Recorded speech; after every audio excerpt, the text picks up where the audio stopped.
ഇപ്പോൾ വിനോദേട്ടൻ്റെ ഒരു turning point എന്ന് പറയുന്നത് മീറ്റി മൂസ. പക്ഷേ ഞാൻ വിനോദേട്ടനെ ശ്രദ്ധിക്കുന്നത് വർഷം സിനിമയിലെ കഥാപാത്രമായിട്ടാണ്. അതിൽ ഒരുപാട് എന്താ പറയുക, വളരെ വികാരഭരിതമായിട്ടുള്ളൊരു പെർഫോമൻസ് വിനോദേട്ടൻ്റെ ഭാഗത്തുനിന്ന് മമ്മൂക്കയായിട്ടുള്ള ഒരു കോമ്പിനേഷൻ സീനിൽ ആ ഒരു എക്സ്പീരിയൻസ് എങ്ങനെയാണ് അതിലെത്തി, അല്ലെങ്കിൽ അത് വർഷം സിനിമ ഞാനിപ്പോൾ പറഞ്ഞതിൽ 56ഓളം സിനിമകളിൽ ഞാൻ അഭിനയിച്ചിട്ടുണ്ടെങ്കിൽ എനിക്ക് ഏറ്റവും ഇഷ്ടപ്പെട്ട കഥാപാത്രം വർഷത്തിലെ കഥാപാത്രമാണ്. അത് എനിക്ക് മമ്മൂക്ക തന്നൊരു ഗിഫ്റ്റാണ് ആ ക്യാരക്ടർ. മമ്മൂക്കയാണ് ആ കഥാപാത്രം എനിക്ക് തരുന്നത്. ആ സിനിമ ഉണ്ടാവുന്നത് 2014 ഈ 2014 ആരംഭത്തിൽ എനിക്ക് ഒരു ഇൻ്റർനാഷണൽ ഷോർട്ട് ഫിലിം ഫെസ്റ്റിവലിൽ മികച്ച നടനുള്ള ഒരു അവാർഡ് കിട്ടി, ഒരു രാജ്യാന്തര ഫെസ്റ്റിവൽ. അതേ കാരണത്താലായിരുന്നു ആ സിനിമയുടെ പേര്. ഈ സിനിമ മമ്മൂക്ക കാണുന്നു, മമ്മൂക്ക എന്നെ വിളിക്കുന്നു, എന്നെ എപ്പോൾ കാണണമെന്ന് പറയുന്നു. ഞാൻ കോഴിക്കോട് നിന്ന് ബസ് കയറുന്നു, എറണാകുളത്ത് എത്തുന്നു. മമ്മൂക്ക പറഞ്ഞ് സ്റ്റുഡിയോയിൽ പോകുന്നു, മമ്മൂക്കയെ കാണുന്നു. മമ്മൂക്ക എന്നെ ചേർത്ത് പിടിച്ച് അഭിനന്ദിക്കുന്നു. ഞാൻ നിന്നെ നോട്ട് ചെയ്തിട്ടുണ്ട്, നീ വെറും ഒരു കമേഡിയനാണെന്നാണ് ഞാൻ വിചാരിച്ചത്, പക്ഷേ നീ ഒരു ഗംഭീര നടനാണ്, നിൻ്റെ ഉള്ളിലൊരു ഗംഭീര നടനുണ്ട്, വളരെ സീരിയസ് ആയിട്ടുള്ള നടനുണ്ട് എന്ന ഈ സിനിമ കാണിച്ചു. അപ്പോൾ ഇനി കോമഡി വേഷങ്ങൾ മാത്രം ചെയ്യരുത്, സീരിയസ് വേഷങ്ങളും ചെയ്യണം എന്നൊക്കെ പറഞ്ഞു. അപ്പം ഞാൻ പറഞ്ഞു നമുക്ക് കിട്ടണ്ടേ, ചെയ്യാൻ എനിക്ക് നല്ല ആഗ്രഹമുണ്ട്. ഞാൻ ഒരുപാട് നാടകങ്ങളിലൊക്കെ അഭിനയിച്ച് ഒരുപാട് തവണ ബെസ്റ്റ് ആക്ടറായ ചെയ്ത നാടകങ്ങളൊക്കെ സീരിയസ് നാടകങ്ങളാണെന്നൊക്കെ പറയണ്ടായി. അപ്പോൾ നമുക്ക് പറഞ്ഞു ശരി, എൻ്റെ അടുത്ത പടത്തിൽ നീ ഉണ്ട്, നിനക്കൊരു ഗംഭീര വേഷം ഉണ്ടെന്ന് പറഞ്ഞു. അങ്ങനെയാണ് വർഷം ഉണ്ടാവുന്നത്. ശരി. ആ വർഷത്തിൽ ഓരോ സീനിൽ അഭിനയിക്കുമ്പോഴും ഞാൻ ദൈവത്തോട് നന്ദി പറയുമായിരുന്നു. കാരണം ഫസ്റ്റ് ടേക്കിൽ നമ്മളെ സീനുകൾ ഓക്കെ ആക്കുമ്പോൾ നമുക്ക് നമ്മളെ ചേർത്ത് പിടിച്ച് നമ്മളെ അഭിനന്ദിക്കുന്ന ഒരു മുഹൂർത്തം ഉണ്ടായിരുന്നു. ഓരോ സീൻ കഴിയുമ്പോഴും നമുക്ക് നമ്മളൊന്ന് ആശ്ലേഷിക്കും, എന്നിട്ട് നമ്മളോട് കുറച്ച് പോസിറ്റീവായിട്ടുള്ള കാര്യങ്ങൾ പറയും. അത് നമുക്ക് ഭയങ്കര മോട്ടിവേഷനാണ്. ആ സിനിമയിൽ അഭിനയിച്ചതിനേക്കാൾ കൂടുതൽ ആ സിനിമയിൽ ഞാൻ അഭിനയിച്ച സാഹചര്യം, ഞാൻ വെറുതെ മമ്മൂക്കയുടെ കൂടെ ഇരുന്ന സമയത്ത് എനിക്ക് ഒരുപാട് പിടിക്കാൻ, മമ്മൂക്കയെ മനസ്സിലാക്കാൻ സാധിച്ചിട്ടുണ്ട്. അതാണ് ആ സിനിമ ഉണ്ടാക്കിയ എനിക്ക് ഏറ്റവും കൂടുതൽ കടപ്പാടുള്ളത് ആ സിനിമയുടെ ഡയറക്ടറായ രഞ്ജിത് ശങ്കറിനോടും മമ്മൂക്കയോടും തന്നെയാണ്. അതുപോലെ നോട്ട് ചെയ്തൊരു കഥാപാത്രമാണ് സത്യൻ സാറിൻ്റെ പുതിയ തീരങ്ങളിൽ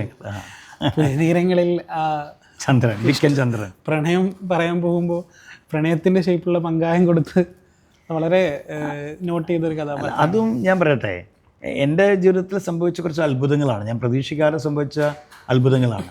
ഈ മലയാള സിനിമയിലെ സംവിധായകരിൽ എനിക്ക് ഏറ്റവും പ്രിയപ്പെട്ട സംവിധായകൻ സത്യൻ അന്തിക്കാടാണ്. അദ്ദേഹത്തിൻ്റെ സിനിമകളൊക്കെ ജീവിതഗന്ധിയായ സിനിമകളാണ്, മറിമായം പോലെ ഗൃഹാതുരത്തുള്ള സിനിമകൾ. ബട്ട് ആ സിനിമകൾ, അദ്ദേഹത്തിൻ്റെ സിനിമകളൊക്കെ 1, 2, 3 തവണ കണ്ടിട്ടുണ്ട്. പല സിനിമകളും, നാടോടിക്കാറ്റൊക്കെ ഞാൻ എത്ര തവണ കണ്ടിട്ടുണ്ടെന്ന് എനിക്കറിയില്ല. അപ്പോൾ അദ്ദേഹത്തോട് നമുക്കുണ്ടായിരുന്നൊരു ഇഷ്ടം, എന്നെങ്കിലും ഇദ്ദേഹത്തെ ഒന്ന് കാണാൻ പറ്റുമോ. എന്നോട് പല പെർഫോമൻസ് കഴിയുമ്പോഴും കോഴിക്കോടുള്ള പല സുഹൃത്തുക്കളും എന്നോട് പറഞ്ഞത്, എടാ നീ സത്യൻ അന്തിക്കാടിനൊന്ന് പോയി കാണും, അദ്ദേഹത്തിന് നീ ചെയ്യുന്ന കഥാപാത്രങ്ങൾ പല കഥാപാത്രങ്ങൾക്ക് ഇഷ്ടമാണ്, അയാൾ ഒരു വേഷം കിട്ടും. അങ്ങനെ ഞാൻ ഈ സത്യൻ അന്തിക്കാട് സാറിനെ കാണാനായിട്ട് 4 തവണ ഞാൻ അദ്ദേഹത്തിൻ്റെ വീട്ടിൽ പോയിട്ടുണ്ട്. പക്ഷെ 4 തവണ എനിക്ക് അയാളെ കാണാൻ പറ്റില്ല. അയാൾ വീട്ടിലില്ല, അന്ന് ഫോണും സൗകര്യങ്ങളൊന്നുമില്ല. വീട്ടിൽ ചെല്ലും ഭാര്യ പറയും ഇവിടെ ഇല്ലല്ലോ എന്ന് പറയുമ്പോൾ ഞാൻ തിരിച്ചു പോരും. ഒരിക്കൽ ഞാൻ 4ാം തവണ പോകുമ്പോൾ ഞാൻ എൻ്റെ ഒരു പെർഫോമൻസിൻ്റെ ഒരു CD, എൻ്റെ ഒരു ബയോഡാറ്റയൊക്കെ അവിടെ കൊടുത്തു, സാറിനൊന്ന് കാണിച്ചു കൊടുക്കണമെന്ന് പറഞ്ഞു. അതൊക്കെ സാറ് തിരക്കിൽ കണ്ടിട്ടുണ്ടാവില്ല. പക്ഷേ സാറിൻ്റെ സിനിമയിൽ സാറ് പറഞ്ഞ പോലെ തന്നെ, ശ്രീനിവാസൻ സാർ എഴുതി വെച്ച പോലെ എല്ലാത്തിനും ഒരു സമയമുണ്ട് ദാസ എന്ന് പറഞ്ഞ പോലെ, ഒരു സുപ്രഭാതത്തിൽ സത്യൻ അന്തിക്കാട് സാർ എന്നെ വിളിക്കുകയാണ് എൻ്റെ മൊബൈലിലേക്ക്. മനോരമയിൽ നിന്ന് നമ്പർ എടുത്തിട്ട് എന്നെ വിളിക്കുകയാണ്. അത്ഭുതമായിരുന്നു എനിക്ക്. അദ്ദേഹം വിളിച്ചത്, ഇപ്പം മമ്മൂക്ക എൻ്റെ ഷോർട്ട് ഫിലിം കണ്ടിട്ടാണ് എന്നെ വിളിച്ചതെങ്കിൽ, ഇദ്ദേഹം ഞാൻ അമൃത TV ചെയ്ത എൻ്റെ ഒരു കോമഡി ഷോ കണ്ടിട്ടാണ് വിളിക്കുന്നത്, ജാലിയൻ കണാരൻ എന്ന കോമഡി ഷോ 2008 അമൃത TV ഒരു റിയാലിറ്റി ഷോയിൽ ഞാൻ ചെയ്യുന്നത്. ഞാനും ദേവരാജും നിർമ്മലും കൂടിയാണ് അത് ചെയ്യുന്നത്. അത് ഭയങ്കര ഹിറ്റായിരുന്നു അന്ന് അവിടെ. ഇത് സത്യൻ അന്തിക്കാട് സാർ കാണുന്നു. അദ്ദേഹം 4 or 5 തവണ സിനിമ ആ സ്കിറ്റ് കണ്ടു എന്നാണ് പറയുന്നത്. എന്നിട്ടാണ് അദ്ദേഹം എന്നെ വിളിക്കുന്നത്, എനിക്കിപ്പോൾ കാണണം വിനോദനെ, എവിടെയുണ്ട്? ഞാൻ കോഴിക്കോടാണ്, ഒന്ന് തൃശ്ശൂർ വരെ വരാൻ പറ്റുമോ? ഓ വരാം. അപ്പോൾ ബസ് കയറിപ്പോയി അദ്ദേഹത്തിൻ്റെ കൂടെ കാറിൽ കയറുന്നു, സഞ്ചരിക്കുന്നു. അത്ഭുതമാണോ സ്വപ്നമാണോ എന്നൊക്കെ ചിന്തിച്ചിരിക്കുന്നൊരവസ്ഥയാണ്. കാരണം നമ്മൾ ആരാധിച്ചിരുന്ന, നമ്മൾ കാണാൻ ആഗ്രഹിച്ചിരുന്ന ഒരു സംവിധായകൻ്റെ കൂടെ കാറിൽ സഞ്ചരിക്കുകയാണ്. അതേപോലെ എനിക്ക് വളരെ അത്ഭുതം തോന്നിയൊരു സിനിമ, അത് പ്രേമത്തിലെ ബ്രോക്കർ ഷംസ്. ചെറിയ വേഷം അത്. പക്ഷെ എന്നാലും ഞാൻ പ്രതീക്ഷിക്കുന്നില്ല നമ്മളാരും അവിടെ അങ്ങനെ ഒരു +2 ഇല്ല എന്ന് ചോദിക്കുന്ന സാധനം. അത് അൽഫോൺസ് പുത്രൻ്റെ പടത്തിൽ അതിലെങ്ങനെ എത്തിപ്പെട്ട? അതും അതേ കാരണത്താൽ തന്നെയാണ് സംഭവം. ഞാൻ ലാസ്റ്റിലേക്ക് എത്തിയപ്പോൾ ഇത് വിനോദേട്ടനല്ലേ, ഒന്നുകൂടെ നോക്കി, ഭയങ്കര അത്ഭുതമായിരുന്നു അത്. അതേ കാരണത്തിൽ എന്ന സിനിമയുടെ ഡയറക്ടർ ജീവജ് രവീന്ദ്രൻ, അദ്ദേഹം അൽഫോൺസ് പുത്രൻ്റെ പ്രിയപ്പെട്ടവനാണ്. ഈ ഒരൊറ്റ സിനിമയ്ക്ക് ശേഷമാണ് അദ്ദേഹം എന്നൊന്നും പറയാനില്ല, ചെറുപ്പക്കാരനാണ് അവൻ. അതേ കാരണത്തിൽ നിന്ന് സിനിമ ചെയ്യുമ്പോൾ അവന് 22 വയസ്സേ ഉള്ളൂ. ഈ ഒരൊറ്റ സിനിമ, ആ സിനിമയ്ക്ക് മൊത്തം 30 അവാർഡുകളാണ് കിട്ടിയത് ആ സിനിമയ്ക്ക്. അതിൽ 18 അവാർഡ് എനിക്കാണ്, ബെസ്റ്റ് ആക്ടർ അവാർഡ്, അതിലൊന്ന് ദേശീയ അവാർഡ്. അപ്പോൾ ആ സിനിമയ്ക്ക് ശേഷം ഈ ജീവജ് രവീന്ദ്രനെ അൽഫോൺസ് പുത്രൻ അദ്ദേഹത്തിൻ്റെ അസോസിയേറ്റ് ആക്കിയിട്ട് മാറ്റുന്നു. അപ്പോൾ അവനാണ് ആ സിനിമയുടെ സമയം വന്നപ്പോൾ ഇങ്ങനൊരു ക്യാരക്ടർ, സാറേ ഇങ്ങനെ വിനോദ് കൗർ എന്നൊരു ആക്ടറുണ്ട്, എൻ്റെ ഇതൊക്കെ കാണിച്ചു കൊടുത്തു. അയാളുടെ വരാൻ പറ്റും അങ്ങനെ ചോദിച്ചത്. ഭയങ്കര അതെ, അത് ചെറുതാണെങ്കിലും അത് ആ ഒരു സീന് പലരുടെ മനസ്സിലും ഭയങ്കര സ്ഥാനം പിടിച്ചിട്ടുണ്ട്. അതേപോലെ 2011 അദാമിൻ്റെ മകൻ അബു ഒരു കഥാപാത്രം, അതും ചെറിയ ഇതായിരിക്കും, കുറഞ്ഞൊരു കഥാപാത്രം, പക്ഷെ അതൊരു എന്താ പറയുക, ഒരു പ്രത്യേക ക്യാരക്ടറായിരുന്നു. ആ സിനിമയും എന്നെ സംബന്ധിച്ച് വലിയൊരു ഭാഗ്യമാണ് കേട്ടോ. ആ ഭാഗ്യം എന്ന് പറഞ്ഞാൽ സൂര്യ TV രസികരാജ നമ്പർ 1 എന്നൊരു പ്രോഗ്രാം ഉണ്ടായിരുന്നു. ഈ രസികരാജ നമ്പർ 1 ഞാനും കോഴിക്കോടുള്ള എൻ്റെ സുഹൃത്ത് ദേവരാജും കൂടി ചേർന്ന് ഒരുപാട് സ്കിറ്റുകൾ ചെയ്തിട്ടുണ്ട്, ഒരുപാട്. അതിൻ്റെ ആദ്യത്തെ ഷൂട്ടിങ്ങൊക്കെ ചെന്നൈയിലായിരുന്നു, AVM സ്റ്റുഡിയോ എന്നായിരുന്നു. പിന്നീടാണ് കേരളത്തിലേക്ക് വന്നത്.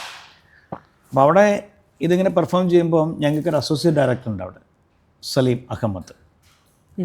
ഇദ്ദേഹമാണ് ആദ്യം ഞങ്ങളുടെ പെർഫോമൻസ് കാണുക, എന്നിട്ട് ഞങ്ങൾ നല്ലതാണോ ചീത്തയാണോ എന്നൊക്കെ ഇദ്ദേഹമാണ് തീരുമാനിക്കുക, എന്നിട്ടാണ് ഞങ്ങൾ പെർഫോമൻസിന് വിടുക. അവിടുന്ന് അദ്ദേഹവുമായിട്ടുള്ളൊരു ബന്ധം, ഞാൻ പെർഫോം ചെയ്യുന്നതിൽ അയാൾക്ക് എന്തോ ഒരു വല്ലാത്തൊരു ഇഷ്ടം ഉണ്ടായിരുന്നു. അദ്ദേഹം പിന്നീട് അവിടെ നിന്നൊക്കെ വിട്ട് അദ്ദേഹം ഈ സിനിമ ചെയ്യാൻ തുടങ്ങിയപ്പം എന്നെ വിളിച്ചിട്ട് പറഞ്ഞു, വിനോദേ, എൻ്റെ സിനിമയിൽ വിനോദ് ഒരു ക്യാരക്ടർ ചെയ്യുന്നുണ്ട്. അപ്പോൾ അന്ന് ഞാൻ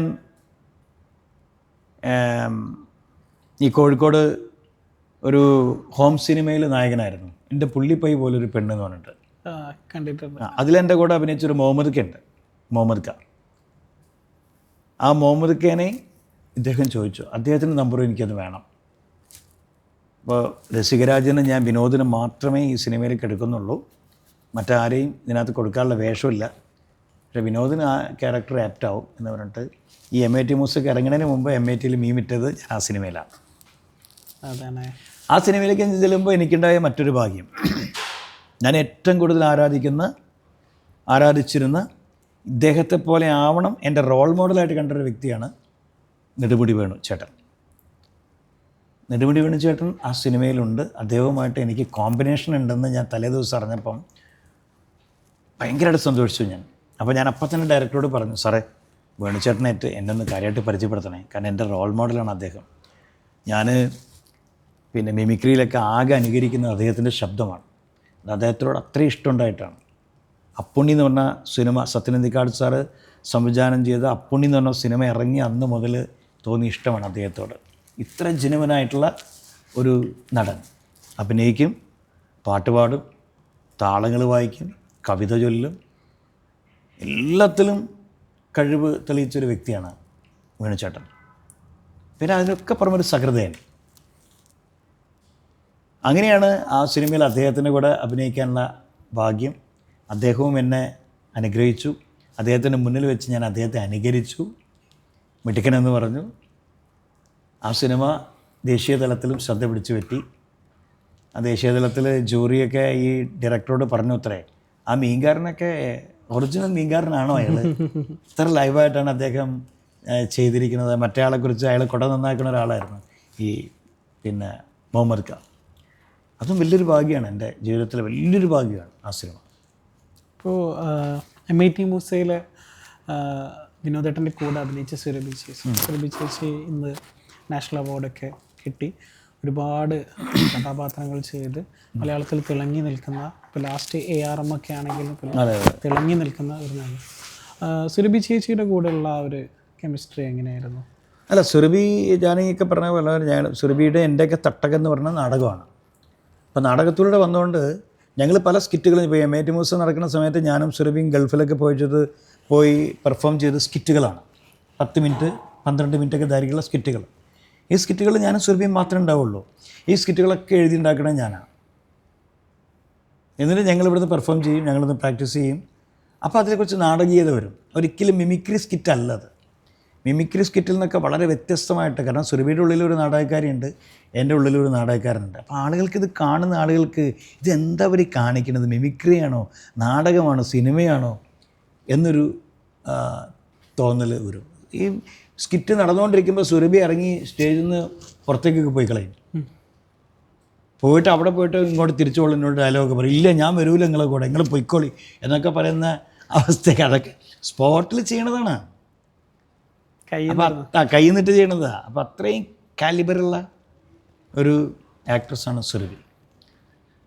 അപ്പോൾ ഞാനും കൂടി ചേർന്നപ്പം അത് വലിയൊരു കെമിസ്ട്രി ആയിട്ട് മാറി. അങ്ങനെ ഒരു പങ്കാളിയെ എനിക്ക് കിട്ടിയിട്ടില്ല സത്യം. കാരണം സുരഭി എൻ്റെ കൂടെ പെർഫോം ചെയ്തിരുന്ന കാലമാണ് എൻ്റെ ഏറ്റവും സുവർണ്ണ കാലഘട്ടം. ഏറ്റവും കൂടുതൽ സംതൃപ്തി തോന്നിയ, കാരണം ആളുകളുടെ കയ്യടി. ഇപ്പോൾ നമ്മൾ ഷാർജ ക്രിക്കറ്റ് സ്റ്റേഡിയത്തിലേക്ക് പോയിട്ട് 40-45 ആളുടെ മുന്നിൽ നിന്ന് പെർഫോം ചെയ്യുമ്പം ഇത്രയും ആളുകൾ ഒരുമിച്ച് കൈയടിക്കണമെങ്കിലും ചിരിക്കണമെങ്കിലും നമ്മളെന്തെങ്കിലും ചെയ്യണ്ടേ? എന്നാലല്ലേ ആളുകൾ ഇത് ചെയ്യുന്നുള്ളൂ. അതിന് പടച്ചവനോട് നന്ദി. അതുപോലെ ഗൾഫിൽ ട്രേഡ് സെൻറ്ററിൽ 72,000 ആളുകൾ ഉൾക്കൊള്ളുന്ന ഒരു വേദി, 72,000. അവിടെ മീഡിയ വൺ സംഘടിപ്പിച്ചൊരു പരിപാടിയിൽ ഞാനും സുരഭിയും ലാലേട്ടനും ഞങ്ങൾ 3 പേരും കൂടെയുള്ളൊരു സ്കിറ്റ്. അത്ഭുതമാണ്. അത്ഭുതം എന്ന് പറഞ്ഞാൽ ഞങ്ങളെ ലാലേട്ടൻ്റെ കൂടെ ഞാൻ ഇതുവരെ ഒരു സിനിമയിൽ ഇപ്പോൾ അഭിനയിച്ചു. ഞാൻ അന്നൊന്നും ലാലേട്ടൻ്റെ കൂടെ സിനിമയിൽ അഭിനയിച്ചില്ല. ആദ്യമായിട്ടൊരു സ്കിറ്റിലാണ് ഞാനും സുരഭി അഭിനയിക്കുന്നത്. പിന്നീടാണ് ഞാനും സുരഭി ലാലേട്ടനെ കൂടെ സിനിമയിൽ അഭിനയിച്ചത്. അത് വലിയൊരു ഭാഗ്യമാണ്. ഇനി ആ ഒരു കോംബോ ഇനി ഉണ്ടാവുമെന്ന് അറിയില്ല. ഇനി ഏതെങ്കിലും സിനിമയിലൊക്കെ ഞങ്ങൾ ഒന്നിച്ചെങ്കിലായി. സുരഭി ചേച്ചിയും എനിക്ക് തോന്നുന്നു ഒരുപാട് കഷ്ടപ്പെട്ട്. അതെ സുരഭിക്കൊക്കെ സ്ട്രഗിൾ ചെയ്ത് സുരഭി ആ വീടിൻ്റെ അത്താണി സുരഭിയാണ്. സുരഭിയുടെ വീടിൻ്റെ മറ്റാർക്കും കാര്യമായിട്ട് വരുമാനങ്ങൾ. അച്ഛൻ നേരത്തെ മരിച്ചുപോയി, അമ്മയ്ക്ക് ജോലിയില്ല, ഒരു അനിയനുണ്ട്, അനിയനും എവിടെയും കാര്യമായിട്ട് ഏട്ടനെ എവിടെയും എത്തിയിട്ടില്ല. പിന്നെ 2 അനിയത്തിമാരുണ്ട്. അവരൊക്കെ ഒരു ആവറേജ് കുടുംബം ആയിട്ടിങ്ങനെ പോവുകയാണ്. അപ്പോൾ സുരഭിക്ക് കലാരംഗത്തിന് കുറച്ച് നേട്ടങ്ങളുണ്ടായപ്പോഴാണ് അവരൊക്കെ ഒന്ന് ഓക്കെ ആയത്. അപ്പോൾ വിനോദേട്ടന് ഒരു കലാകാരൻ എന്നതിലുപരി ഒരു നടനുമാണ്, അതുപോലെ തന്നെ ഒരു ഗായകനുമാണ്. വിനോദേട്ടൻ എങ്ങനെയാണ് അറിയപ്പെടാൻ ആഗ്രഹിക്കുന്നത്? അല്ല, എനിക്ക് അത് 2 in 1 ആണ്. നടനും ഗായകനും ആണ് എനിക്ക്. 2. കാരണം ഞാൻ എൻ്റെ സ്റ്റാറ്റസിൽ എഴുതിയിട്ടുണ്ട്, സംഗീതം എൻ്റെ ഭാര്യയാണ്, അഭിനയം എൻ്റെ കാമുകിയാണ്. 2നെയും എനിക്ക് ഇട്ടേച്ച് പോകാൻ പറ്റില്ല. സംഗീതം എൻ്റെ ശ്വാസമാണ്, അഭിനയം എൻ്റെ ജീവനാണ്. അങ്ങനെ പറഞ്ഞാൽ പിന്നെ അതില്ലാതെ പറ്റില്ലല്ലോ. അപ്പോൾ ഞാൻ എൻ്റെ ഫ്രീ ടൈം മുഴുവൻ പാട്ടാണ്. ഞാൻ വെറുതെ ഞാൻ ഇരിക്കില്ല. ഇൻസ്റ്റഗ്രാമിൽ ഞാനിപ്പം കാർ ഓടിക്കുകയാണെങ്കിലും ബൈക്ക് ഓടിക്കുകയാണെങ്കിലും വെറുതെ ഇരിക്കുകയാണെങ്കിലും ഞാൻ പാട്ട് പാടിക്കൊണ്ടിരിക്കും. ശബ്ദം ഉണ്ടായാൽ മതി എനിക്ക്. ഇപ്പോൾ ഒരാൾ എൻ്റെ കൂടെ ഫോട്ടോ എടുക്കാൻ, ഇപ്പോഴും ഞാൻ ഈ അടുത്ത കാലത്ത് ഞാൻ ശ്രദ്ധിച്ചൊരു കാര്യമാണ്. അപ്പോൾ എൻ്റെ കൂടെ ഒരാൾ ഫോട്ടോ എടുക്കാൻ നിൽക്കുമ്പോൾ മറ്റൊരാൾ ഫോട്ടോ എടുക്കുമ്പോഴും ഞാൻ പാടിക്കൊണ്ടാണ് ഞാൻ ഫോട്ടോനെ പോസ്റ്റ് ചെയ്യുക. അപ്പോൾ എപ്പോഴും നമുക്ക് പിന്നെ പാട്ട് കേൾക്കുക എന്നുള്ളതാണ് ഏറ്റവും വലിയ. പാട്ട് വീട്ടിൽ ഒരു മൈക്കുണ്ട്, ദുബായിൽ നിന്ന് എൻ്റെ സുഹൃത്ത് തന്ന മൈക്കാണ്. ആ മൈക്കിൽ ഞാനിരുന്നിങ്ങനെ പാടും രാത്രി. എൻ്റെ വീട്ടിൽ ഭാര്യയും എനിക്ക് ചെറിയൊരു പപ്പിക്കുട്ടിയുണ്ട്, ഭാര്യയുടെ അമ്മയും. ഇവർ 3 പേരുമാണ് എൻ്റെ കാഴ്ചക്കാർ. എന്നിട്ട് തെറ്റുമ്പോൾ ഭാര്യ പറയും അവിടെ ശരിയായിട്ടില്ല, ഒന്നുകൂടി മാറ്റി പാടണം എന്ന് പറയുമ്പോൾ മാറ്റി പാടും. അത് ഇൻസ്റ്റാഗ്രാമിൽ സ്റ്റാറ്റസ് ഇടുമ്പോൾ രാവിലെ തന്നെ ആളുകൾ പലരും വിനോട്ട അത് എനിക്ക് അയച്ചു തരും, ഞാൻ സ്റ്റാറ്റസ് ഇടട്ടെ. പിന്നെ ആളുകൾ ഇങ്ങോട്ട് സജസ്റ്റ് ചെയ്യും, വിനോട്ട ഈ പാട്ട് പാടുമോ എന്ന് ചോദിച്ചിട്ട്. അപ്പം പലരും അങ്ങനെ പറയുമ്പോൾ എന്തോ ആളുകൾ, പിന്നെ ഒരു ഗായകനാവാൻ ആഗ്രഹിച്ച ആളല്ല ഞാൻ, നടനാവണമെന്ന് ആഗ്രഹിച്ച ആളാണ്. പക്ഷെ കൂടെ വേണം സംഗീതം, അത്രേ ആഗ്രഹിച്ചുള്ളൂ. പക്ഷേ ഞാനിപ്പോൾ 4 സിനിമകളിൽ പിന്നണി പാടി. അതും ഭയങ്കര അത്ഭുതമാണ്, പ്രതീക്ഷിക്കാതെ സംഭവിച്ചതാണ് അങ്ങനെ അവസരം കിട്ടിയെന്നുള്ളത്. വിനോദേട്ടൻ ഈ അഭിനയം എന്നുള്ളത് എങ്ങനെയാണ് കാണുന്നത്? ഒരു ആക്ടിങ് എന്ന് പറയുമ്പോൾ അത് ശരിക്കും പറഞ്ഞാൽ അത് വലിയ പ്രോസസ്സായിട്ട് കാണുന്നവരുണ്ട്. ഒരു കഥാപാത്രത്തെ ഉൾക്കൊള്ളാൻ, അതിൻ്റെ പ്രിപ്പറേഷന് എങ്ങനെയാണ് വിനോദേട്ടൻ്റെ ഒരു രീതി എങ്ങനെയാണ്? അല്ല, നമുക്കിപ്പോൾ ഒരു കഥാപാത്രം ഒരു സിനിമയിലേക്ക് നമ്മളെ വിളിച്ചാൽ ആദ്യം തന്നെ നമ്മൾ അയാളോട് ചോദിക്കുന്നത് എന്താണ് എൻ്റെ കഥാപാത്രം. അപ്പം ആ കഥാപാത്രം പറഞ്ഞു തന്നു കഴിഞ്ഞാൽ പിന്നെ ആ കഥാപാത്രത്തെ എങ്ങനെയൊക്കെ മനോഹരമാക്കാമെന്ന് നമ്മുടെ ഉള്ളിൽ ചിന്തകൾ വരും. കിടക്കുമ്പോഴൊക്കെ നമുക്കതായിരിക്കും ചിന്ത, മറ്റന്നാൾ അഭിനയിക്കാനുള്ളതാണ്. ഇപ്പോൾ ഞാൻ എക്സാമ്പിൾ, ഈ അടുത്ത കാലത്ത് ഞാനൊരു സിനിമയിൽ, ആ സിനിമ അത്ര പോപ്പുലറൊന്നും ആയില്ല,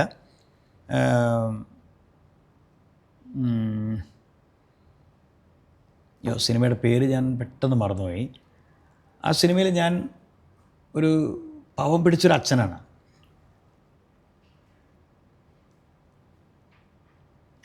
പാവം പിടിച്ച അച്ഛൻ എന്ന് പറഞ്ഞാൽ ഈ അച്ഛൻ ഒരു കാലത്ത് ഭയങ്കര ഫുട്ബോൾ പ്ലെയർ ആയിരുന്നു. പക്ഷെ അച്ഛനൊന്നും ആവാൻ പറ്റിയില്ല. അച്ഛൻ നാട്ടിൻപുറത്തുള്ള കളിക്കാരൻ മാത്രമായി. പിന്നെ ഒരു മകൻ പിറന്നപ്പം ഈ മകനെയെങ്കിലും ഫുട്ബോളിൽ ഒരു വലിയ താരം, സന്തോഷ് ട്രോഫിയിൽ പറഞ്ഞയക്കണം എന്ന ആഗ്രഹമാണ് ഈ അച്ഛന്. പക്ഷേ കൂലിപ്പണിക്ക് പോകുന്ന ആളാണ്. അവിടെ നിന്ന് കിട്ടുന്ന പൈസ കൊണ്ടാണ് ഇവനാണ് ചെയ്യുന്നത്. പക്ഷേ ഇയാൾ ഈ പയ്യനെ ചെറുപ്പം മുതലേ കോച്ച് ചെയ്ത് വലുതായി ഇവൻ ഗംഭീര കളിക്കാരനായി സന്തോഷ് ട്രോഫിയിലേക്ക് ഇവന് സെലക്ഷൻ കിട്ടുന്ന സമയത്ത് ഇവൻ്റെ കാലിനൊരു ഫ്രാക്ചർ വരികയാണ്. ഒരു വലിയൊരു അപകടം സംഭവിക്കുകയാണ്. അതും ഫുട്ബോളിലുണ്ടായ ഒരു ഫൗളിലൂടെ കിട്ടിയതാണ്. പിന്നെ അതിനെ ട്രീറ്റ് ചെയ്യാണ്. അത് മാറുന്നില്ല, കാല് വ്രണമായിട്ട് മാറുന്നു. അവൻ്റെ കരച്ചിൽ, ഈ അച്ഛൻ്റെ സങ്കടം, ഇവനെ ട്രീറ്റ് ചെയ്യാൻ പൈസ ഇല്ലാത്ത ഒരവസ്ഥ, ഇങ്ങനത്തെയൊക്കെ ഒരു ക്യാരക്ടറാണ്. കുഞ്ഞിരാമൻ എന്നാണ് എൻ്റെ ക്യാരക്ടറിൻ്റെ പേര്. അപ്പോൾ ഈ സിനിമയുടെ സംവിധായകൻ ഫൈസൽ ഹുസൈൻ, അദ്ദേഹം എന്നോട് പറഞ്ഞു, വിനോട്ടാ ഇതാണ് നിങ്ങളുടെ ക്യാരക്ടർ. പക്ഷേ ഈ അച്ഛന് കുറച്ചും കൂടി ഒരു സിമ്പതി കിട്ടാൻ നമുക്ക് എന്ത് ചെയ്യാൻ പറ്റും? ഇങ്ങനെയൊക്കെ അച്ഛൻ പാവമാണ്, ഒരു ദരിദ്രനാണ്, ഇനി കുറച്ചും കൂടി അദ്ദേഹത്തിനോടൊരു സിമ്പതി കിട്ടാൻ എന്ത് ചെയ്യും എന്ന് എന്നോട് ചോദിച്ചപ്പോൾ ഞാൻ ചോദിച്ച 2-3 കാര്യങ്ങളുണ്ട്. ഒന്നെങ്കിൽ അയാളെ ഒരു വികലാംഗനാക്കാം, നടത്തത്തിലൊക്കെ ഒരു മുടന്തുള്ള ഒരാളാക്കാം. അതല്ലെങ്കിൽ അയാളൊരു വിക്കനാക്കാം, സംസാരിക്കാൻ ബുദ്ധിമുട്ടുള്ള. ഉടനെ അയാൾക്ക് പിന്നോട്ടാ അത് മതി, വിക്കനായാൽ മതി. ഔഗ്രൻ ഐഡിയ. കാരണം എന്താ അറിയോ, ഈ വിക്കനാവുന്ന ആളുകൾ, വിക്കുള്ള ആളുകൾക്ക് ടെൻഷൻ വരുമ്പോൾ വിക്ക് കൂടും, പാനിക്കാവും. അവർക്കൊരു അങ്ങനത്തെ ഒരു ഘട്ടങ്ങളൊക്കെ വരുമ്പോൾ അവർക്ക് ഭയങ്കരമായിട്ട്. അപ്പോൾ ഈ മകൻ്റെ ഈ പ്രയാസങ്ങളൊക്കെ വരുന്ന സമയത്ത് ഇയാൾക്ക് സംസാരിക്കാൻ പറ്റരുത് ഡോക്ടറുടെ മുന്നിലൊക്കെ. ആ സിനിമയിൽ ശരിക്കും അത് ഭയങ്കരമായിട്ട് വർക്കൗട്ടായി. ഞാൻ ഡോക്ടറുടെ മുന്നിലൊക്കെ പോയിട്ട് ഈ പയ്യന് സന്തോഷ് ട്രോഫിയിൽ 3 മാസം കഴിഞ്ഞ സെലക്ഷനാണ്, ഇവൻ്റെ കാല് മാറുന്നില്ല. അപ്പം ഞാൻ ഈ ഡോക്ടറോട് പറയുന്നുണ്ട്, എൻ്റെ മോൻ്റെ കാല് എങ്ങനെയെങ്കിലും ശരിയാക്കി ഡോക്ടറെ.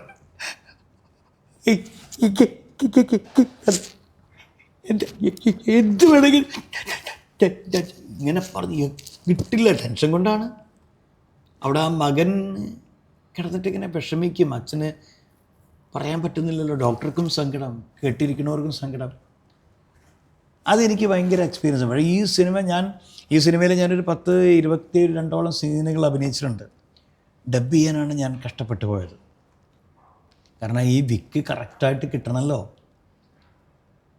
സാധാരണ സിനിമ ഡബ് ചെയ്യും പോലെയല്ല, വിക്കുള്ളൊരു ക്യാരക്ടർ ഡബ് ചെയ്യാൻ. അതിന് മുമ്പ് ഞാൻ വിക്ക് ചെയ്തത് സത്യനന്ദിക്കാട് സാറിൻ്റെ സിനിമയിലാണ്. അത് പിന്നെ കറക്റ്റ് മീറ്റർ ഉണ്ടായിരുന്നു, ഞാൻ എന്നുള്ളവർ. ഇതല്ല. അപ്പോൾ അത് ഡബ് ചെയ്യാൻ ഞാൻ ഒരുപാട് പ്രയാസമാണ്. പക്ഷേ നമ്മൾ ഹോംവർക്ക് ചെയ്യും. ഒരു ക്യാരക്ടർ നമുക്ക് കിട്ടിക്കഴിഞ്ഞാൽ ആ ക്യാരക്ടറിനെ എത്രമാത്രം ഉൾക്കൊണ്ട് എന്തെല്ലാം ആക്കാം, എന്തൊക്കെ മാനറിസങ്ങൾ അയാൾ കൊണ്ടുവരാം, എന്തൊക്കെ നല്ലൊരു നടൻ ചെയ്യും. ഞാനും ചെയ്യാറുണ്ട്. ഇപ്പോൾ വിനോദേട്ടന് ഒരു ഹ്യൂമർ റോളും അതുപോലെ ഒരു ക്യാരക്ടർ റോളും വന്നാൽ ഏതാണ് പ്രിഫർ ചെയ്യുക? ഇപ്പം ഞാൻ ക്യാരക്ടർ റോളെ പ്രിഫർ ചെയ്യുള്ളൂ. കാരണം എനിക്ക് ഹ്യൂമറൊക്കെ ഞാൻ ഒരുപാട് ചെയ്തു. ആ സ്റ്റീരിയോ ടൈപ്പ് പൊളിക്കാൻ. അതെ. അപ്പോൾ നമ്മൾ ഇയാൾക്ക് ഇതേ ചെയ്യാം. ഇപ്പോൾ ചില ആളുകൾ പറയും വിനോദിന് മുസ്ലിം വേഷം മാത്രമേ വഴങ്ങുള്ളൂ, കാരണം മൂസയും മൊയ്തുമൊക്കെ ചെയ്യുന്നുണ്ട്. ഒരിക്കലുമല്ല. അപ്പം ഞാൻ ഈ പുതിയ തീരങ്ങളിൽ ചെയ്ത ക്യാരക്ടറും പിന്നെ ഇപ്പം ഞാൻ ഈ പറഞ്ഞ കുഞ്ഞിരാമൻ എന്ന് പറഞ്ഞ ക്യാരക്ടർ, ഇതൊക്കെ വ്യത്യസ്തമായ ക്യാരക്ടറുകളല്ലേ. അപ്പം ഞാൻ ഈ സംസാരിച്ച് എവിടെയെങ്കിലും എൻ്റെ സംസാരത്തിൽ മൂസയോ മൊയ്തുവോ കയറി വന്നോ? ഇല്ലല്ലോ. ഞാൻ ഇപ്പോൾ സംസാരിക്കുന്നത് വള്ളുവനാടൻ ഭാഷയാണ്. എന്നോട് മൂസയാവാൻ പറഞ്ഞാൽ അല്ലെങ്കിൽ മൊയ്തുവാൻ പറഞ്ഞാൽ മാത്രമേ ഞാൻ അതാവുള്ളൂ. ഏത് തരം ഭാഷയിലും പെർഫോം ചെയ്യാൻ എനിക്ക് ആഗ്രഹമുണ്ട്. അപ്പോൾ ഇനിയിപ്പോൾ ഒരു മുന്നിൽ എൻ്റെ 2 ക്യാരക്ടർ ഉണ്ടൊക്കെ ഞാൻ ക്യാരക്ടർ റോൾ എടുക്കുകയുള്ളൂ. എനിക്ക് വളരെ വ്യത്യസ്തമായിട്ട് നെഗറ്റീവ് ടച്ചുള്ള കഥാപാത്രങ്ങൾ ചെയ്യാനൊക്കെ വലിയ മോഹമാണ്. ഈ പുണ്യാള നഗർപതീസിൽ ഇതേപോലെ ഒരു സ്ട്രോങ് വില്ലൻ ഇല്ല, എന്ത് രസമുള്ള എന്തൊരു മേക്ക് ഓവർ ആയിരുന്നു അത്, അല്ലേ? തൃശ്ശൂർ ഭാഷ. അപ്പോൾ അതാണ്, നമുക്ക് പറ്റും, നമുക്ക് കോൺഫിഡൻസ് ഉണ്ട്, തന്നാൽ മതി. അതേപോലെ തന്നെ ഈ ആളുകൾ ചിരിപ്പിക്കാനാണോ കരയിപ്പിക്കാനാണോ? അല്ല, കൂടുതൽ അത് ചിരിപ്പിക്കാൻ തന്നെയാണ്. കരയിപ്പിക്കാൻ എളുപ്പം കഴിയും. ചിരിപ്പിക്കാനോ ഞാൻ പറഞ്ഞില്ലേ, നേരത്തെ ഞാൻ പറഞ്ഞില്ലേ, നമ്മളെ മുന്നിലിരിക്കുന്ന 500 പേരെ ഒരുമിച്ച് ചിരിപ്പിക്കണമെങ്കിൽ നമ്മുടെ ഉള്ളിൽ ഒരു പ്രത്യേക കഴിവാണ്. ആ ഹ്യൂമർ സെൻസ് നമുക്ക് ഉണ്ടെങ്കിൽ മാത്രമേ നടക്കുകയുള്ളൂ. പക്ഷെ അതേസമയം കരയിപ്പിക്കുക എന്ന് പറഞ്ഞപ്പോൾ ഞാൻ കണ്ണങ്ങോട്ട് പൊത്തി, പിന്നെന്താ കാണുന്നത്? കണ്ണങ്ങോട്ട് പൊത്തിക്കഴിഞ്ഞാൽ നമ്മൾ എന്തെങ്കിലും കാണുമോ? കരയാണെന്ന് തോന്നിക്കഴിയുമ്പോൾ ആൾക്കാർക്ക് കേൾക്കാൻ എന്തോ സങ്കടമുണ്ട്, പാവയ്യോ എന്തിനൊക്കെ വരും. പക്ഷെ ചിരിപ്പിക്കാൻ എങ്ങനെ പറ്റില്ല. അതേപോലെ തന്നെ ഈ പറഞ്ഞല്ലോ, മുൻപ് പറഞ്ഞ പോലെ ഈ national level best actor international film ഫെസ്റ്റിവലിൽ കിട്ടിയത് ആ ഒരു അനുഭവം ഒരുപാട് ആളുകളിലേക്ക് എക്സ്പോഷർ എത്തിക്കാൻ സാധിച്ചത് ആ ഒരു അവാർഡിലൂടെ അല്ലേ? അല്ല, അതെ, ആ സിനിമയ്ക്ക് ഒരുപാട് പേര് കണ്ടിട്ട് തന്നെ അപ്രീഷിയേറ്റ്. ഇപ്പോൾ നമ്മുടെ ഇദ്ദേഹമില്ലേ, മേജർ രവി സാറൊക്കെ ആ സിനിമ കണ്ടിട്ട് എന്നെ വിളിച്ചിട്ടുണ്ട്. അദ്ദേഹം പിന്നെ അദ്ദേഹത്തിൻ്റെ സിനിമയിലേക്ക് എന്നെ വിളിച്ചിരുന്നു. പക്ഷേ അത് അദ്ദേഹം എപ്പോഴും ഈ യുദ്ധമായിട്ടൊക്കെ ബന്ധപ്പെട്ട സിനിമകളാണ് ചെയ്യുന്നത്. വളരെ ദൂരോട്ടാണ്, ഒരു മാസമൊക്കെ അവിടെ നിൽക്കണമെന്ന് പറഞ്ഞപ്പോൾ എനിക്ക് ഫാമിലി ഭയങ്കര പ്രശ്നമാണ്, അതുകൊണ്ട് ഞാൻ പോകാതിരുന്നതാണ്. അദ്ദേഹമൊക്കെ ആ സിനിമ കണ്ടിട്ട് എന്നെ വിളിച്ച് അപ്രീഷിയേറ്റ് ചെയ്ത ഒരാളാണ്. ഒരുപാട് പേര് ആ സിനിമ കണ്ടിട്ട് പറഞ്ഞിട്ടുണ്ട്. പിന്നെ അതിന് ശേഷം ഞാൻ ആദ്യമായിട്ട് രചനയും സംവിധാനവും നിർവഹിച്ച ആകസ്മികം എന്നൊരു സിനിമയുണ്ട്. അതെൻ്റെ ജീവിതത്തിലുണ്ടായ ഒരു അനുഭവമാണ്. ആ അനുഭവമാണ് ഞാൻ അതിൻ്റെ കഥ ഞാൻ എഴുതിയതാണ്, അതിൻ്റെ സംവിധാനം ഞാനാണ്, അതിൽ മെയിൻ ക്യാരക്ടർ ചെയ്തതും ഞാനാണ്. ആ സിനിമയും ഒരുപാട് പേര് കണ്ടിട്ടുണ്ട്. 10 അവാർഡുകൾ കിട്ടി ആ സിനിമയ്ക്ക്, 10 ബെസ്റ്റ് ആക്ടർ അവാർഡാണ്. മമ്മൂക്കയാണ് ആ സിനിമ മമ്മൂക്കയുടെ പേജിലൂടെ റിലീസ് ചെയ്തത്. മമ്മൂക്ക ആ സിനിമ 9 മിനിറ്റുള്ള സിനിമ കണ്ടിട്ട് എന്നോട് 40 മിനിറ്റ് ആ സിനിമയെക്കുറിച്ച് ഫീഡ്ബാക്ക് പറഞ്ഞത് മമ്മൂക്കയാണ്. മമ്മൂക്ക എന്നോട് പറഞ്ഞൊരു കാര്യം, നീ ആ സിനിമ പെൺകുട്ടികൾ മാത്രം പഠിക്കുന്ന വിദ്യാഭ്യാസ സ്ഥാപനങ്ങളിൽ കൊണ്ട് പ്രദർശിപ്പിക്കണം, ബിഗ് സ്ക്രീനിൽ. കുട്ടികൾ കൂട്ടമായിട്ടിരുന്ന സിനിമ കാണട്ടെ, എന്നിട്ട് കുട്ടികളോട് ഫീഡ്ബാക്ക് ചോദിക്കണം, എന്നിട്ട് വിനോദ കുട്ടികൾക്ക് ഒരു കൗൺസിലിംഗ് ക്ലാസ്സും കൊടുക്കണം. 100 പേരിൽ ഒരു 20 കുട്ടികൾ രക്ഷപ്പെട്ട അത് ആ കുടുംബത്തിന് വലിയ ആശ്വാസമായിരിക്കുന്ന പറഞ്ഞ്. സത്യം, മമ്മൂക്ക പറഞ്ഞ പ്രകാരം 38 സ്കൂളുകളിൽ, കോളേജുകളിൽ ഞാൻ ആ സിനിമ പ്രദർശിപ്പിച്ചു. ഭയങ്കര അനുഭവമായിരുന്നു. എൻ്റെ ജീവിതത്തിൽ ഞാൻ ഇങ്ങനെ സംതൃപ്തനായിട്ടില്ല. ആ സിനിമയുടെ കഴിയുമ്പോഴേക്ക് പെൺകുട്ടികളുടെ കണ്ണൊക്കെ നിറഞ്ഞ് അമ്മമാരിയ്ക്കുന്നുണ്ടെങ്കിൽ അമ്മമാർ റൂമിൽ നിന്നൊക്കെ എണീറ്റ് പോകുന്നൊരവസ്ഥ. എൻ്റെ അടുത്ത് വന്നൊരു അമ്മ പറഞ്ഞിട്ടുണ്ട്, സാറേ എനിക്കിപ്പോൾ തൃശ്ശൂർ പോകണം, എൻ്റെ മോള് തൃശ്ശൂർ ഒരു ഹോസ്റ്റലിലാണ്, എനിക്കിപ്പോൾ അവിടെ കാണണമെന്ന് പറഞ്ഞിട്ട് എൻ്റെ അടുത്ത് ഓടിപ്പോയൊരമ്മയുണ്ട്. ചില പെൺകുട്ടികളെ കണ്ടിട്ട് ഫീഡ്ബാക്ക് പറയുമ്പോൾ എന്താ പറയേണ്ടത് എനിക്കറിയില്ല, ഞാനെന്തായാലും ഇങ്ങനെ ആവില്ല, എനിക്കെൻ്റെ അച്ഛനോട് ഇങ്ങനെയൊന്നും പെരുമാറാൻ പറ്റില്ല എന്ന് പറഞ്ഞ് കരഞ്ഞ കുട്ടികളുണ്ട്. ഭയങ്കര ഫീഡ്ബാക്കായിരുന്നു. അതൊക്കെ നമുക്ക് കിട്ടുന്ന ഏറ്റവും വലിയ. ആ സിനിമ ശേഷമാണ് മമ്മൂക്കിനോട് പറഞ്ഞത്, ഇനി നീ ഷോർട്ട് ഫിലിം ചെയ്യരുത്, ഇനി നീ ചെയ്യേണ്ടത് സിനിമയാണ്, സിനിമയിൽ കോൺസെൻട്രേറ്റ് ചെയ്യണം, നിനക്ക് ഒരു ഡയറക്ടർ ആവാനുള്ള കപ്പാസിറ്റി ഉണ്ട്, നീ നല്ലൊരു അഭിനേതാവാണ്, ഒക്കെ തെളിയിച്ച് കഴിഞ്ഞു, പിന്നെ സിനിമ ചെയ്യണം. അതുകൊണ്ട് ഇപ്പോൾ ഞാൻ തൽക്കാലം ഷോർട്ട് ഫിലിം ചെയ്യൽ ഒരു സിനിമയ്ക്ക് വേണ്ടിയുള്ള തയ്യാറെടുപ്പിലാണ്. അതുപോലെ വിനോദേട്ടൻ ഇപ്പോൾ ഒരു മോട്ടിവേഷണൽ സ്പീക്കറായിട്ടും കൂടെ അറിയപ്പെടുന്നുണ്ട്. അത് എങ്ങനെയാണ്? മോട്ടിവേഷൻ സ്പീക്കർ എനിക്ക് നേരത്തെ ഇഷ്ടമുള്ളൊരു മേഖലയായിരുന്നു. ഞാൻ മോട്ടിവേഷൻ സ്പീക്കർ ആവാനുള്ള കാരണക്കാരൻ നമ്മുടെ മലയാളത്തിൻ്റെ പ്രിയപ്പെട്ട കവിയായ കുഞ്ഞിനി മാഷ് സാറാണ്. കുഞ്ഞിനി മാഷാണ് എന്നോട്, ഞാനൊരു അധ്യാപകനാവാൻ B.Ed ചെയ്യണം, അധ്യാപകനാണെന്നൊക്കെ ആഗ്രഹിച്ചൊരു കാലം ഉണ്ടായിരുന്നു. അപ്പോൾ എന്നോട് മാഷാണ് പറഞ്ഞത്, നീ അധ്യാപകനാവണ്ട, നീ ഒരു പരിശീലകനാവും, പരിശീലകനായാൽ നിനക്ക് കേരളത്തിലെ എല്ലാ സ്കൂളുകളിലും പോവാം, എല്ലാ കുട്ടികൾക്കും ഉപകാരപ്പെടും എന്ന് പറഞ്ഞു. അങ്ങനെ ഞാൻ പരിശീലകനാവാനുള്ള ശ്രമങ്ങൾ നടത്തി, ഒരുപാട് വായന തുടങ്ങി, പല ട്രെയിനിങ് ക്ലാസ്സുകളിലും പോയി അറ്റൻഡ് ചെയ്തു. ഡൽഹിയിൽ വരെ പോയിട്ട് ഞാൻ വിശ്വ യുവ കേന്ദ്ര എന്ന് പറഞ്ഞ കോഴിക്കോട് ഇന്ത്യൻ യൂത്ത് അസോസിയേഷൻ എന്ന സംഘടനയുടെ പ്രതിനിധിയായിട്ട് ഞാൻ പോയി. അവിടുന്ന് കിട്ടിയ ഒരുപാട് കാര്യങ്ങൾ വെച്ചിട്ട് ഞാൻ ക്ലാസ് എടുക്കാൻ തുടങ്ങി. ആദ്യം കുട്ടികൾക്ക്, പിന്നെ വലിയ കുട്ടികൾക്ക്, പിന്നെ അമ്മമാർക്ക്, പിന്നെ ഏത് ഗ്രൂപ്പിനും ക്ലാസ് എടുക്കാനുള്ള ഒരു ആത്മധൈര്യം. അത് ശരിക്കും ഒരു 15 വർഷം മുമ്പാണ് ഞാൻ വളരെ സജീവമായിട്ട് ക്ലാസ് എടുത്തിരുന്നത്. പിന്നെ കലയിൽ സജീവമായപ്പം ഞാൻ മെല്ലെ ആ മേഖലയ്ക്കാണ്. അത് 2 മണിക്കൂർ നമ്മൾ ത്രൂ ഔട്ടായിട്ട് സംസാരിക്കണം, കണ്ടിന്യൂസ് ആയിട്ട് സംസാരിക്കണം ക്ലാസ് എടുക്കുമ്പോൾ. അത് ഭയങ്കര സ്ട്രെയിനാണ് ത്രോട്ടിന്. അപ്പോൾ അങ്ങനെയൊക്കെ കണ്ടുകൊണ്ട് ഞാൻ മെല്ലെ അത് വൈൻഡപ്പ് ചെയ്തു. പക്ഷേ ഇപ്പോഴും ചില ആളുകൾ എന്നെ വിളിക്കും, വിനോദനെ വരണം എന്ന് പറയുമ്പോൾ ഞാൻ പോവും. അപ്പോൾ ഞാനിപ്പോൾ കഴിഞ്ഞ ആഴ്ച മഞ്ചേരിയിൽ 800ഓളം SLC കുട്ടികൾക്ക് ഒരു മോട്ടിവേഷൻ ക്ലാസ് എടുത്തു. ഗൾഫിൽ വിളിക്കും എന്നെ.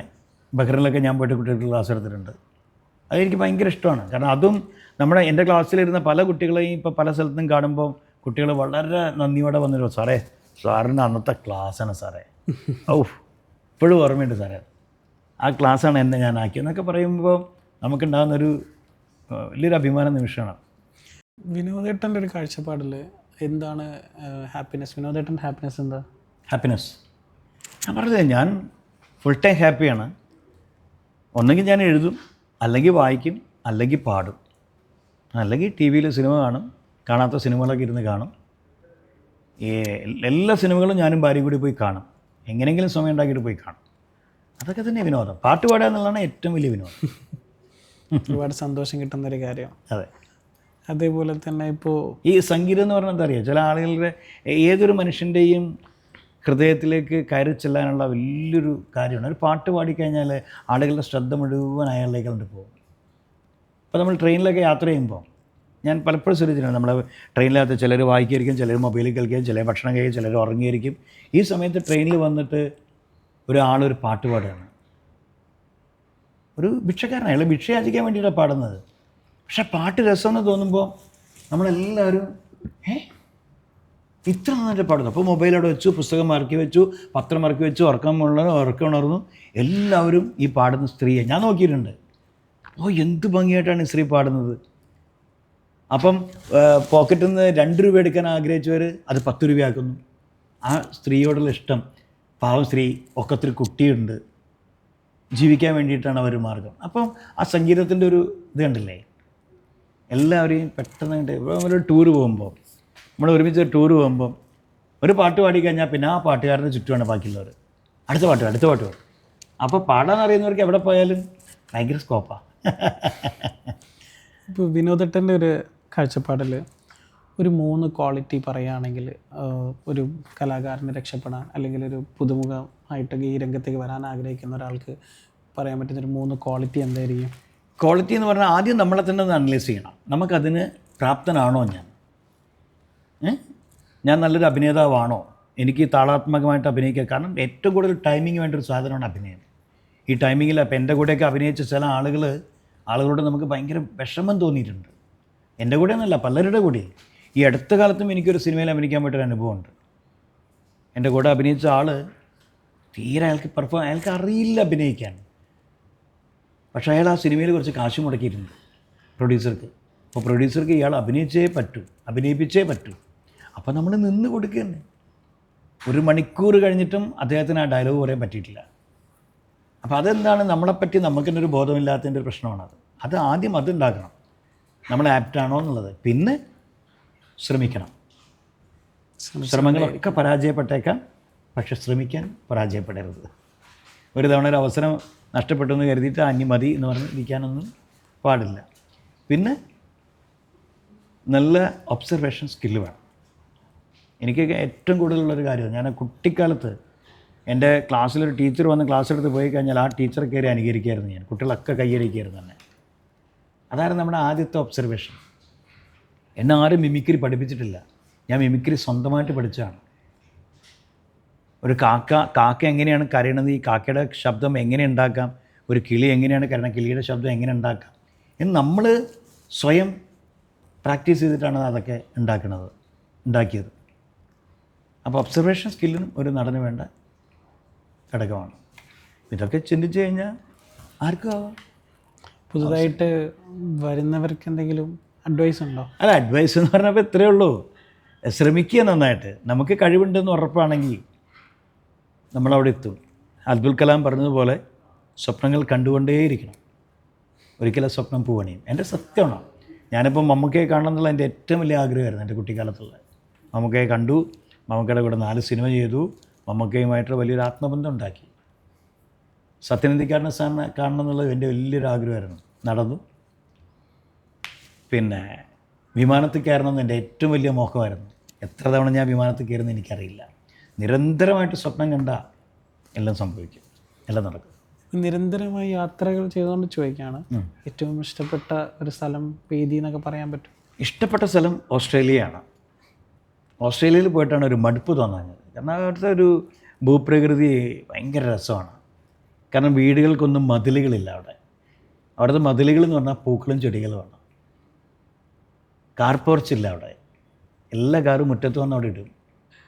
പൂക്കളും ചെടികളും തണുപ്പും റോഡുകളും അവിടുത്തെ മരങ്ങളും എന്തോ ഒരു വല്ലാത്ത ഒരിഷ്ടമാണ് ഓസ്ട്രേലിയയോട്. പല സ്ഥലങ്ങളിലും ഞാൻ പോയിട്ടുണ്ടെങ്കിലും അമേരിക്കയെക്കാളും എനിക്കിഷ്ടം, ലണ്ടനെക്കാട്ടും എനിക്കിഷ്ടമായത് ഓസ്ട്രേലിയ. അതുപോലെ വിനോദേട്ടൻ എപ്പോഴെങ്കിലും ഒരു ക്രിയേറ്റീവ് ബ്ലോക്സ് അനുഭവപ്പെട്ടിട്ടുണ്ടോ? ക്രിയേറ്റീവ് ബ്ലോക്ക് എന്ന് വെച്ചാൽ ഇപ്പോൾ പറയുകയാണെങ്കിൽ ഒരു ദിവസം രാവിലെ എഴുന്നേൽക്കുമ്പോൾ അന്ന് അഭിനയിക്കാൻ അല്ലെങ്കിൽ ക്രിയേറ്റീവായിട്ടുള്ള കാര്യങ്ങൾ ചെയ്യാനൊരു മടുപ്പ് അല്ലെങ്കിൽ തടസ്സം മാനസികമായിട്ട് ഉണ്ടായിട്ടില്ല. കാരണം അങ്ങനെ ഒരു അസുഖം വന്ന് കിടക്കുക അല്ലെങ്കിൽ ശബ്ദം പോകുമ്പോഴേക്കും നമുക്ക് വലിയ പ്രയാസം വരിക. അപ്പം ഞാനൊക്കെ ഒരുപാട് പ്രോഗ്രാമിൽ ഗസ്റ്റായിട്ട് പോണതാണ്, ഉദ്ഘാടനത്തിന് പോണതാണ്. അപ്പം ഞാനൊക്കെ എന്നെയൊക്കെ ഉദ്ഘാടനത്തിന് വിളിക്കാമെന്ന് പറയുമ്പം ആളുകൾ ഒരുപാട് പ്രതീക്ഷിക്കും. കാരണം ഞാൻ ചെന്നാൽ ഞാനൊരു അരമണിക്കൂർ അല്ലെങ്കിൽ 40 മിനിറ്റ്സ് 1 അവർ വരെ ഇങ്ങനെ എൻ്റർടൈൻ ചെയ്യുന്ന ഉദ്ഘാടനങ്ങളാണ്. സ്കൂളുകളിലൊക്കെ പോയാൽ കുട്ടികളെയും ടീച്ചേഴ്സിനെയും പാരൻസിനെയും ഒക്കെ ഒരുപോലെ എൻ്റർടൈൻ ചെയ്തിട്ടാണ് ഞാൻ വരിക. അപ്പോൾ അങ്ങനെ നമ്മളൊന്ന് തിരഞ്ഞെടുത്ത ഒരു ദിവസം, ഇപ്പോൾ മറ്റന്നാൾ എനിക്ക് ഇനാഗുറേഷൻ ഉണ്ട്, ഇന്ന് എൻ്റെ ശബ്ദം പോയി കഴിഞ്ഞാൽ ഒരു ടെൻഷൻ വരാണ്ട് അവിടെ നമ്മൾ ആകെ പാനിക്കാവും. അയ്യോ മറ്റന്നാൾ ഞാനിപ്പോൾ എന്ത് ചെയ്യും? പിന്നെ അവിടെ നിന്ന് മരുന്ന് മേടിക്കണം, ഇവിടുന്ന് മരുന്ന്, എങ്ങനെയെങ്കിലും മരുന്ന് മേടിച്ച് ഇത്തിരി ശബ്ദം ഉണ്ടാക്കി ഞാൻ. പക്ഷേ സ്റ്റേജിലെത്തിയാലുണ്ടല്ലോ ഓക്കെയാണ്, അതുവരെയുള്ള ടെൻഷനുള്ളൂ. ഓക്കെ. അതുപോലെ ഈ കോവൂരാൻ എന്നുള്ള പേര് അതെങ്ങനെയാണ്? കോവൂരാൻ എന്നുള്ള പേരിട്ടിരിക്കുന്ന സുരഭിയാണ്. അത് ശരി. കോവൂരാനെ, ആറാം തമ്പുരാനെ എന്നൊക്കെ വിളിക്കണ മാതിരി സുരഭി തമാശയായിട്ട് വിളിച്ച് തുടങ്ങിയ പേരാണ് കോവൂരാനെ. പക്ഷെ ഇപ്പം എല്ലാവരും സിനിമാ രംഗത്ത് എല്ലാവരും കോവൂരാനെന്ന് വിളിച്ചില്ലെങ്കിലും കോവൂരെന്ന് വിളിക്കുന്നുണ്ടായിരുന്നു. ആ പേര് അത് നമ്മുടെ നാടിൻ്റെ പേരാണല്ലോ. ഇപ്പോൾ എവിടെ ചെന്നാലും, ഇപ്പോൾ അമേരിക്കയിൽ പോയാലും ഓസ്ട്രേലിയയിൽ പോയാലും ലണ്ടനിൽ പോയാലും സൗദിയിൽ പോയാലും എവിടെ പോയാലും നിങ്ങളുടെ മുന്നിലേക്ക് വരുന്നു വിനോദ് കോവൂർ. ആ വിനോദ് കൊണ്ട് ആ കോവൂർ എന്ന് പറയുമ്പോൾ ആ കോവൂരിനൊരു സ്ട്രെസ് ഉണ്ട്. അപ്പം നമ്മൾ ആ നാടിനെ കുറിച്ച് അങ്ങോട്ട് വാചാലനാവും. കാരണം കോഴിക്കോട് മെഡിക്കൽ കോളേജിൻ്റെയും ചേവാറിൻ്റെയും ഇടയിൽ കുടുങ്ങിക്കിടക്കുന്ന ഒരു ചെറിയ സ്ഥലമാണ് കോവൂർ. ആ സ്ഥലപ്പേര് ഞാൻ കാരണം അമേരിക്കയിലും ഓസ്ട്രേലിയയിലൊക്കെ പറയുന്നത് കേൾക്കുമ്പോൾ ഒരുപാട് ഭയങ്കര സന്തോഷം. അതായത് കോവൂരുള്ള ആളുകളൊക്കെ എന്നോട് പറയും എവിടെ ചെല്ലുമ്പോഴും, വിനോട്ടാ നമ്മളെ നാടിൻ്റെ പേര് നിങ്ങൾ കാരണം കേട്ടോ എവിടേക്ക് എത്തണം. അപ്പോൾ ചിലപ്പോൾ ഈ അടുത്ത് എൻ്റെ ഒരു കൂട്ടുകാരൻ പെണ്ണ് കാണാൻ വേണ്ടി തലശ്ശേരി പോയി. അപ്പോൾ അവനോട് പെണ്ണിൻ്റെ അച്ഛൻ ചോദിച്ചു എവിടെയാണ്? കോഴിക്കോട്. എവിടെയാണ്? കോഴിക്കോട് കോവൂരാണ്. വിനോദ് കോവൂരിനറിയോ? അടുത്ത ചോദ്യം അതാ. വിനോദ് കോവൂർ നമ്മുടെ വീട്ടിലെടുത്താ. പിന്നെ ലൈവായി. ഞാൻ ഭയങ്കര സംസാരിക്കാനുള്ള ഭ്രമത്തിൽ നിങ്ങളെ പറ്റി ചോദിച്ചപ്പോഴേ എനിക്ക് ധൈര്യമായി. അതാണ്. ഇനിയും ഒരുപാട് കഥാപാത്രങ്ങൾ കിട്ടി, ഒരുപാട് പുരസ്കാരങ്ങളൊക്കെ കിട്ടി, പ്രസിദ്ധനായി ഒരുപാട് നല്ല നിലയിലെത്തട്ടെ. Thank you. ഇന്ന് നമ്മുടെ കൂടെ അതിഥിയായി എത്തിയത് ശ്രീ വിനോദ് കോവൂരാണ്. നമ്മൾ ഒരുപാട് നേരം വിനോദേട്ടൻ്റെ കൂടെ സംസാരിച്ചു. അദ്ദേഹത്തിൻ്റെ കഥകളും അദ്ദേഹത്തിൻ്റെ കുഞ്ഞു ലോകവും എല്ലാം നമ്മൾ അറിഞ്ഞു. അദ്ദേഹത്തിൻ്റെ അനുഭവങ്ങളും കഥാപാത്രങ്ങളിലൂടെയൊക്കെ നമ്മൾ ഈ ചെറിയ സമയം കൊണ്ട് നമ്മൾ കടന്നുപോയി. അപ്പോൾ ഇനിയും ഒരുപാട് അതിഥികളുമായി നമ്മൾ നിങ്ങളുടെ മുമ്പിൽ വീണ്ടും എത്തുന്നതാണ്. Okay, thank you.